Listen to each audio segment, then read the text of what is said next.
إن هذا القرآن يهدي للتي هي أقوم ويبشر المؤمنين الذين يعملون الصالحات أن لهم أجرا كبيرا. بسم الله الرحمن الرحيم. الحمد لله رب العالمين والصلاة والسلام على رسوله النبي الكريم وآله وأصحابه وذرياته وأزواجه ومن تبعهم بإحسان إلى يوم الدين وبعد. أعوذ بالله من الشيطان الرجيم. فأزلهما الشيطان عنها فأخرجهما مما كانا فيه وقلنا اهبطوا بعضكم لبعض عدو وَلَكُمْ فِي الْأَرْضِ مُسْتَقَرٌّ وَمَتَاعٌ إِلَى حِينٍ. مشاہدین و ناظرین، سورہ بقرہ کے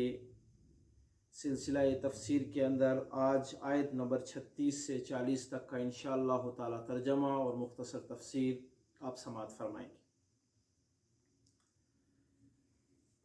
کل کے درس کے اندر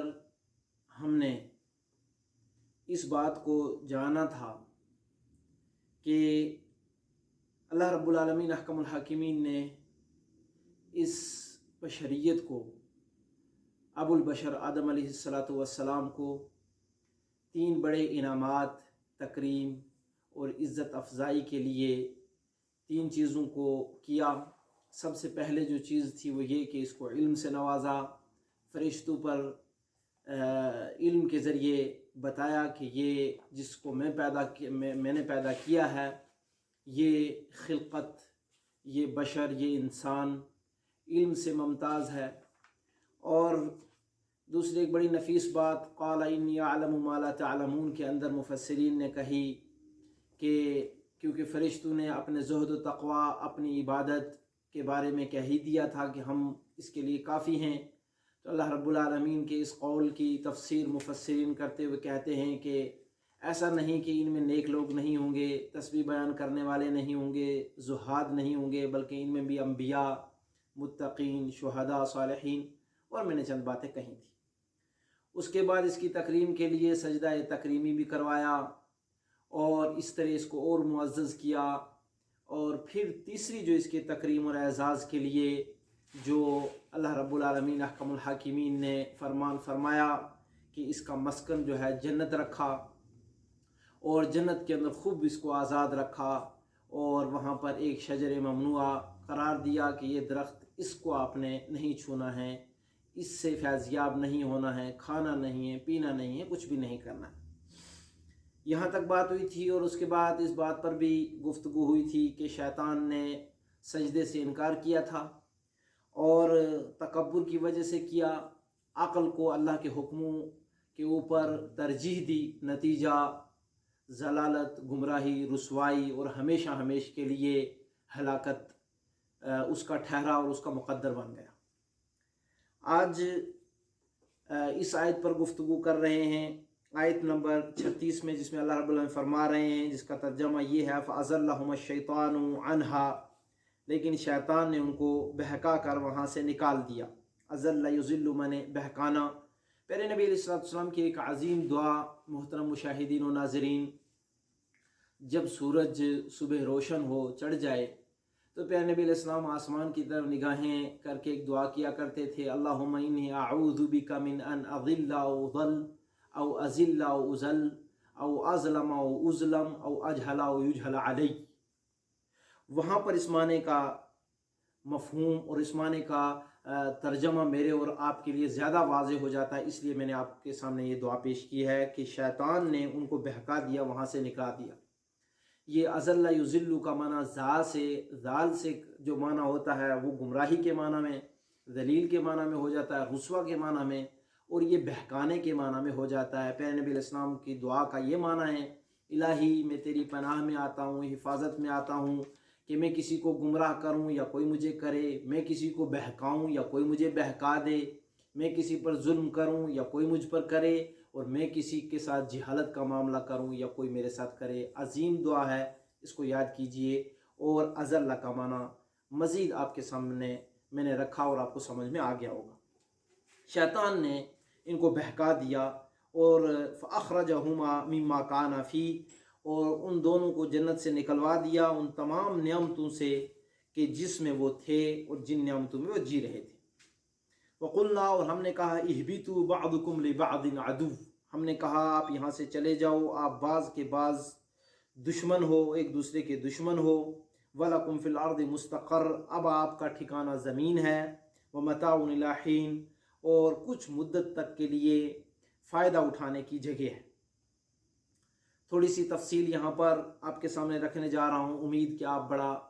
غور سے سنیں گے، اور میں نے جیسے کہا ہوا ہے قرآن اپنے سامنے رکھا کیجئے اور غور کیا کیجئے۔ شیطان انسان کا کھلا دشمن ہے۔ رب الجلال احکم الحاکمین نے صاف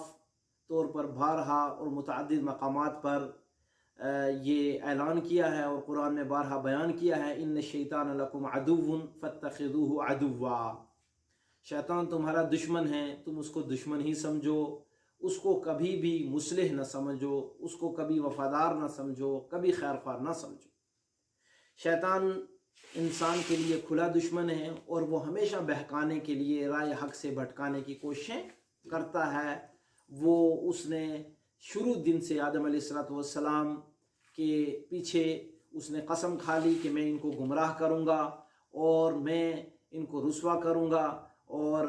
میں ایسا کروں گا ثم لآتینہم من بین ایدیہم ومن خلفہم وعن ایمانہم وعن شمائلہم ثم لا تجد اکثرہم شاکرین۔ سورہ اعراف کے اندر بڑا مفصل طرح سے یہ واقعہ موجود ہے، وہاں پر جا کر آپ پڑھیں، آیت نمبر یہ سمجھے کہ 18 سے وہ شروع ہوتا ہے۔ شیطان نے کہا میں ان کو ہر طرف سے آؤں گا، دائیں بائیں آگے پیچھے، اور آ کر میں ان کو گمراہ کروں گا۔ شیطان جن وسائل کے ذریعے انسان کو گمراہ کرتا ہے وہ مختصر طرح سے میں آپ کے سامنے بیان کرنے جا رہا ہوں افادے کے لیے۔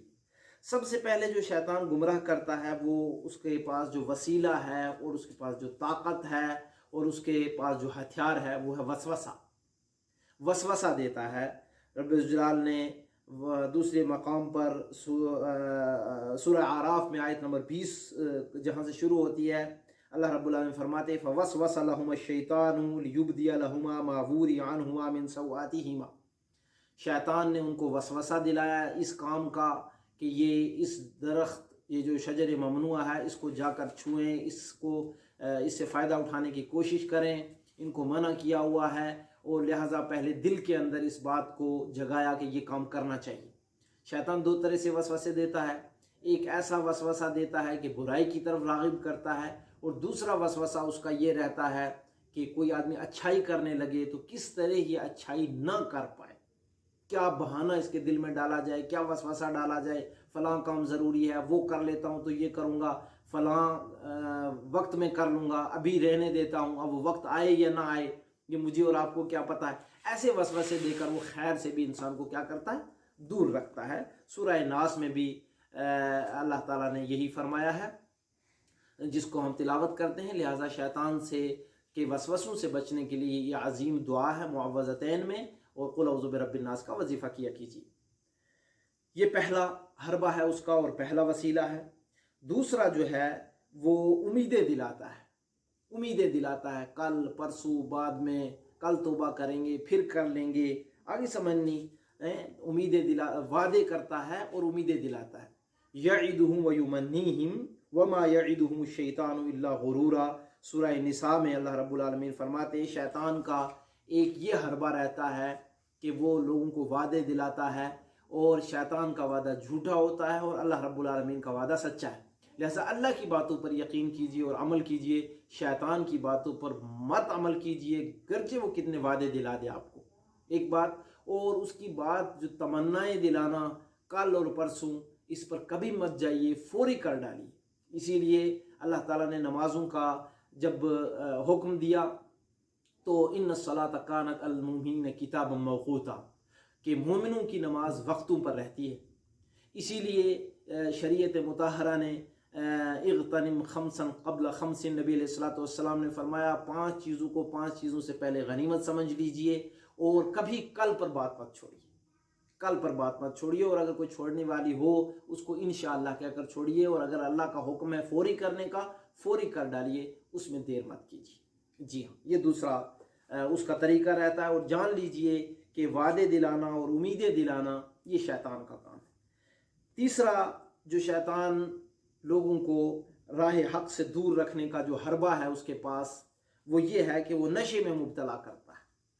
نشاور چیزیں اور نشے اور جوئے میں مبتلا کرنا، یہ سمجھ لیجئے یہ شیطان کا ہتھیار ہے، اس سے دور رہیے۔ اللہ تعالیٰ فرماتے انما الخمر والمیسر والازلام رجس من عمل الشیطان فاجتنبوہ۔ لوگو، جوا، قمار، اسی طرح سے یہ تمام چیزیں جو فعال کے لیے لی جا رہی ہیں، اور قسمت آزمائی اور فلاں کھیل تماشے، یہ رجس چیزیں ہیں، ناپاک چیزیں ہیں اور شیطان کے عملوں میں سے ہیں۔ ان سے دور رہیے اور ان سے دور رہ کر اپنے ایمان کو بچائیے، اور کبھی بھی ان میں اپنے آپ کو شریک نہ کیجیے اور اس کی عادت مت ڈالیے۔ آپ دیکھیں گے لوگوں کے گھروں میں بچوں کو آپ دیکھیں گے، اور جو نشے میں لوگ ہیں، ملوث ہیں، لت پت ہیں، ان سے کہیں گے بھائی یہ چھوڑ دیجئے، برا ہے۔ وہ کہیں گے برا تو ہے، بس ہماری مجبوری بن گئی ہے، آج نہیں کل چھوڑیں گے، پھر تھوڑا تھوڑا کر کے چھوڑیں گے، ٹھیک ہے نہیں۔ اور پھر وہ جب وہ نشے میں جاتے ہیں، نہ عبادت ہے، نہ جو ہے اللہ کا خوف اس کے دل سے اٹھ جاتا ہے، دلوں پہ زنگ لگنے لگ جاتا ہے، اور اس کے چہرے پر سے نور ختم ہو جاتا ہے، انسان بے توفیق ہونے لگ جاتا ہے، پھر اس کو بیماریاں پکڑ لیتی ہیں۔ نتیجتاً شیطان یہی چاہتا ہے یہ اللہ کے ذکر سے دور رہے۔ لہٰذا ان تمام چیزوں سے بھی بچیے، یہ شیطانی حربہ ہے، اور شیطانی حربے میں مت آئیے، اس کے جال میں مت پھنسیے۔ اس کے بعد میرے بھائیوں، شیطان کا ایک یہ طریقہ بھی ہے کہ وہ لوگوں کو، کسی کو بھی جس کو وہ بہکاتا ہے تو قسم دلاتا ہے، اس کے سامنے بار بار قسمیں کھاتا ہے، جھوٹی قسمیں کھانے والا آپ کا دوست، جھوٹی قسمیں کھانے والا آپ کا کوئی بھی قریبی، اگر وہ جھوٹی قسمیں کھاتا ہے اور قسم کھا کر جھوٹی آپ کو گمراہ راستے پر لے کر جاتا ہے، سمجھ لیجئے وہ شیطانی حربہ ہے، جال ہے، اس سے بچ جائیے۔ اللہ رب العالمین نے فرمایا وَقَاسَمَهُمَا إِنِّي لَكُمَا لَمِنَ النَّاصِحِينَ۔ قسم کھائی دونوں کے سامنے، ہمارے باپ آدم اور ہماری ماں حوا کے سامنے، میں تمہارے لیے ناصح ہوں، میں خیر خواہ ہوں تمہارا، تم میری بات مان جاؤ۔ قسم کھلائی، لہٰذا قسم کھلوا کے وہ کیا کرتا ہے کہ اپنے راستے پر چلانے کی کوشش کرتا ہے، اپنے جال میں پھنساتا ہے۔ اسی طرح سے نصوص کی غلط تعویل، نصوص شریعہ یعنی قرآن کے حکموں اور قرآن اور نبی علیہ السلام کے حکم اور اللہ کا حکم آ جانے کے بعد اس میں اپنی منمانی کی تعویل، اس کا یہ مطلب نہیں، یہ مطلب ہوگا، لہٰذا اسی چھوٹی سی بات ہے تب آپ کو یہ منع کیا جا رہا ہے، لہٰذا اس میں کوئی بڑی بات نہیں، آپ کر لیں گے تو کچھ ہوگا نہیں، بگڑنے والا نہیں ہے۔ اس طرح کی جو تعویلیں، بری تعویلیں، اور اس تعویل کی ایک میں نموذج آپ کے سامنے رکھ رہا ہوں کہ شیطان نے یہاں پر یہ تعویل کی اس درخت سے، جس درخت سے اللہ تعالیٰ نے منع کیا تھا آدم علیہ السلام کو کہ اس کو نہیں چھونا ہے، کیا تعویل کی اس حکم کی کہ جس حکم میں منع کیا گیا تھا کہ اس سے فائدہ نہیں اٹھانا ہے، کیا تعویل کیا؟ سنیے، تعویل یہ کی ہے سورہ اعراف میں، جس طرح میں نے بتایا کہ آیت نمبر 18 سے یہ شروع ہوتا ہے، اور آیت نمبر 20 کا میں آپ کے سامنے ترجمہ رکھ رہا ہوں۔ وَقَالَ مَا نَهَاكُمَا رَبُّكُمَا عَنْ هَذِهِ الشَّجَرَةِ إِلَّا أَن تَكُونَا مَلَكَيْنِ أَوْ تَكُونَا مِنَ الْخَالِدِينَ۔ آپ دونوں کو اس درخت سے فائدہ اٹھانے سے منع صرف اس لیے کیا گیا ہے کہ اگر آپ اس سے فائدہ اٹھا لیں گے، استعمال کر لیں گے، یا تو آپ فرشتے ہو جائیں گے، یہ ہوگا، یا پھر آپ ہمیشہ رہیں گے، یعنی آپ کو موت نہیں آئے گی، بس اتنی سی بات ہے، اس میں اور کوئی بڑی بات تو ہے نہیں ہے، لہٰذا اگر آپ اس کو چھو لیں گے تو کوئی بڑی بات نہیں ہے۔ یہ تعویل اللہ کے حکم کی اور اللہ کے حکم کی تعویل کر کے، اور اس کے ساتھ ساتھ اوپر یہ کام کیا کہ قسم بھی کھا لی۔ اب قسم بھی کھا لی اور حکم کی تعویل بھی غلط اور بے بنیاد اور جھوٹی کر لی، لہٰذا جو ہے وہ اس کی بات میں آ گیا آدم علیہ السلام اور حوا علیہ السلام، تو گمراہ کرنے میں کامیاب ہو گیا، بہکانے میں کامیاب ہو گیا میرے بھائیوں۔ لہٰذا ان جالوں میں مت آئیے، نصوص کا غلط استدلال مت کیجیے۔ قرآن اور حدیث کے استدلال غلط آج ہو رہے ہیں، جس کی وجہ سے امت کے اندر فرقہ پرستی، امت کے اندر انتشار، امت کے اندر فساد، امت کے اندر محبت کا خاتمہ ہو رہا ہے، ہمدردیاں بٹ چکی ہیں، لہٰذا یہ تمام کے تمام جو نقصانات ہیں وہ اس وجہ سے ہو رہے ہیں کہ ہم نے قرآن اور حدیث کو اس طرح سمجھنا چھوڑ دیا جس طرح پیارے نبی صلی اللہ علیہ وسلم نے سمجھایا تھا، جس طرح صحابہ نے سمجھایا تھا، جس طرح تابعین نے سمجھایا تھا۔ آج ہم نے اس کو ترجمہ کیا، بنگلہ زبان میں اس کا یہ معنی ہے، اردو میں یہ معنی ہے، فارسی میں یہ معنی ہے، لہٰذا ہم نے اس کو یہ سمجھا اور سمجھ کے کسی نے کچھ عقیدہ بنا لیا اور کسی نے کچھ عقیدہ بنا لیا، لہٰذا جو عقیدہ بنتا گیا اسی کے ساتھ کچھ لوگ جڑتے گئے اور دوسروں کو باطل اور اپنے آپ کو حق پر سمجھنے کا معیار بنایا۔ تو آج جو ہے ہم اس موڑ پر کھڑے ہیں کہ ہمیں یہ سمجھ میں بات نہیں آ رہی ہے کہ ہمارے اپنے ہم سے دور کیوں ہیں۔ وجہ صاف واضح ہے کہ قرآن و حدیث کے نصوص کو ہم نے سمجھنے میں غلطی کیا ہے، کیونکہ غلط تعویل کرنی درست نہیں ہے، باطل ہے اور یہ شیطانی جال ہے۔ اسی طرح سے میرے بھائیوں، آخری بات میں یہ کہہ دوں کہ آپ کسی خیر کے ارادے پر ہیں، کسی عزم کو لے کر چل رہے ہیں مشن میں، تو یہ بھی ایک حربہ رہتا ہے شیطان کا کہ وہ آپ کو بھلوا دیتا ہے، حساب کتاب کو بھلوا دیتا ہے۔ اسی وجہ سے اسلام نے حساب کتاب کو لکھنے کا کہا ہے، اور آیت دین قرآن میں سب سے بڑی آیت ہے، کبھی بھی لکھنا مت بھولیے۔ اسی وجہ سے جھگڑے ہوتے ہیں، اور کسی کام کو آپ کرنے جا رہے ہیں اس کو بھی لکھ لیجئے، اپنے پاس لکھ لیجئے کہ ہمارا یہ طے ہوا ہے، کوئی معاہدہ ہے اس کو لکھیے لفظاً، کوئی قرض ہے اس کو لکھیے، کوئی ادھار ہے اس کو لکھیے، آگے سمجھ نہیں تو تمام چیزوں کو اپنے پاس لکھیے، ورنہ اگر آپ نہیں لکھیں گے شیطان آپ کو بھلوا دے گا، نتیجتاً آپ کے پاس کچھ ہے، میرے پاس کچھ ہے، میں یہ کہہ رہا ہوں آپ وہ کہہ رہے ہیں، تو اس نتیجے میں جھگڑا اور فساد ہوگا۔ یہ بات کیوں کہہ رہا ہوں میں؟ کیونکہ اسی آیت کے اندر دوسرا ٹکڑا کیا کہتا ہے؟ وَقُلْنَا اهْبِطُوا بَعْضُكُمْ لِبَعْضٍ عَدُوٌّ۔ پھر اللہ رب العالمین نے فرمایا ہم نے یہ کہا ان کو آپ یہاں سے چلے جاؤ۔ حبوط کہتے ہیں اوپر سے نیچے آنے کو، اب یہ زمین تمہارا مستقر ہے، آپ یہاں سے چلے جاؤ اور تم آپس میں دشمن ہو۔ بعض نے کہا کہ شیطان انسان کا دشمن ہے، یہ مراد ہے، اور بعض نے کہا انسان کا بھی دشمن ہے، یہ مراد ہے، لہٰذا تم آپس میں دشمن ہو اور تم یہاں سے چلے جاؤ۔ میرے بھائیوں، آپس کی دشمنیوں کو ختم کرنے کے لیے اور اسلام کو صحیح سمجھنے کے لیے، اسلام کے حکموں پر عمل کرنے کے لیے شیطان کی چالوں میں مت آئیے۔ شیطان چاہے وہ انسانوں میں سے ہوں تب اور جنوں میں سے ہوں تب، لہٰذا ہوشیار رہنے کے لیے میں نے آپ کو ان باتوں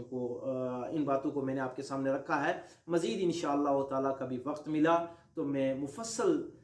آپ کے سامنے گفتگو کروں گا کبھی کہ شیطان جو ہے یہ انسان کے ساتھ کس طرح سے کھلواڑ کرتا ہے اور کن چیزوں کو استعمال کرتا ہے، کن طریقوں سے گمراہ کرتا ہے، اور بہت ساری چیزیں ہیں، اور شیطانی اعمال کیا ہیں، یہ کبھی وقت ملا انشاءاللہ تعالیٰ تو میں گفتگو کروں گا۔ بس مجھے یہ بتانا تھا کہ جن وسائل، جن حربے، جن جالوں میں وہ پھنساتا ہے ایک مسلمان کو، اس سے چاہیے، اور ایک